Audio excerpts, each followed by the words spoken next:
Hi, my name is Whitney Pruding, and I am reiterating the Leonardo DiCaprio speech from about 2 years ago when he addressed the United Nations after the Paris Agreement. This is a message because he is a UN messenger of peace. Thank you, Mr. Secretary General, for the honor to address this body once more, and thank you to the distinguished climate leaders assembled here today, ready to take action. President Abraham Lincoln was also thinking of bold actions 150 years ago when he said, "The dogmas of the quiet past are inadequate to the stormy present." As our case is new, we must think anew and act anew. We must disenthrall ourselves, and then we shall save our country. He was speaking before the U.S. Congress to confront the defining issue of his time, slavery. Everyone knew it had to end, but nobody had the political will to do so. Remarkably, his words still ring true today when applied to the defining crisis of our time, climate change.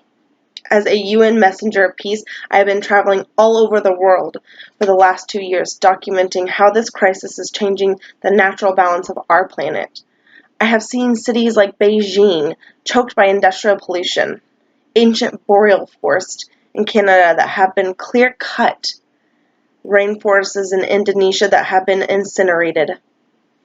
In India, I met farmers whose crops have literally been washed away by historic flooding.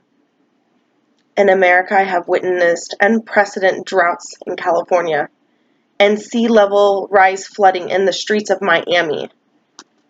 In Greenland and in the Arctic, I was astonished to see that ancient glaciers are rapidly disappearing well ahead of scientific predictions. All that I have seen and learned on this journey have terrified me.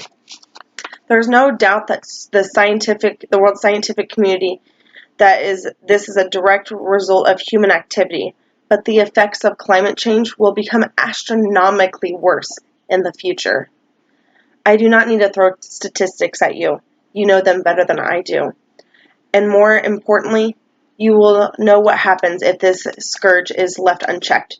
You will know that climate change is happening faster than even the most pessimistic of scientists warned us decades ago.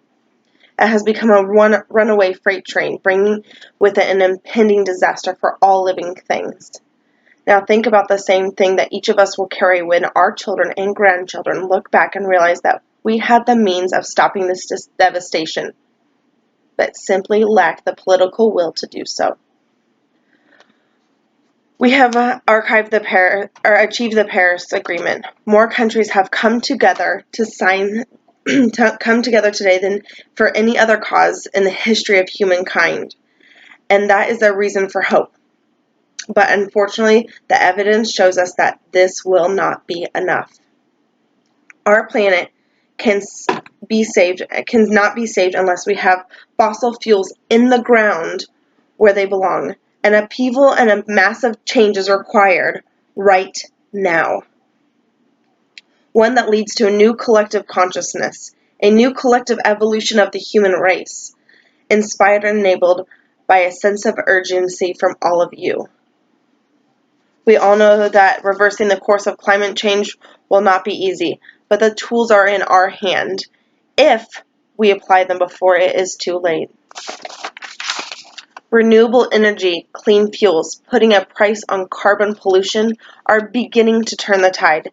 This transition is not only the right for our world, but it also makes clear economic sense and is possible within our lifetime. But it is now upon us to do what great leaders have always done, to lead, inspire, and empower, as our President Lincoln did in his time. We congratulate each other today, but it will mean nothing, absolute nothing, if you return to your countries and fail to push beyond the promises of this historic agreement. Now is the time for bold, unprecedented action. My friends, look at the delegates around you. Is it time to ask each other, what side of history will you be on? As a citizen of our planet who has witnessed so much on this journey, I thank you all for what you have done to lay the foundation of a solution to this crisis. But after 21 years of debate and conferences, it's time to declare no more talk. No more excuses. No more 10-year studies. No more allowing the fossil fuel companies to manipulate and dictate the science and policies that affect our future. This is the only body that can do what is needed. You, sitting in this very hall. The world is now watching. You will either be lauded by future generations or vilified by them. Lincoln's words still resonate today here with all of us. We will be remembered spite of ourselves. The fiery trail which we will pass light down on us, in honor or dishonor, to the last generation we shall nobly save or meaningly lose, the last best hope of earth. This is our change now. You are the very best last hope of earth. We ask you, protect it, or we, and all living things that we cherish, our history. Thank you.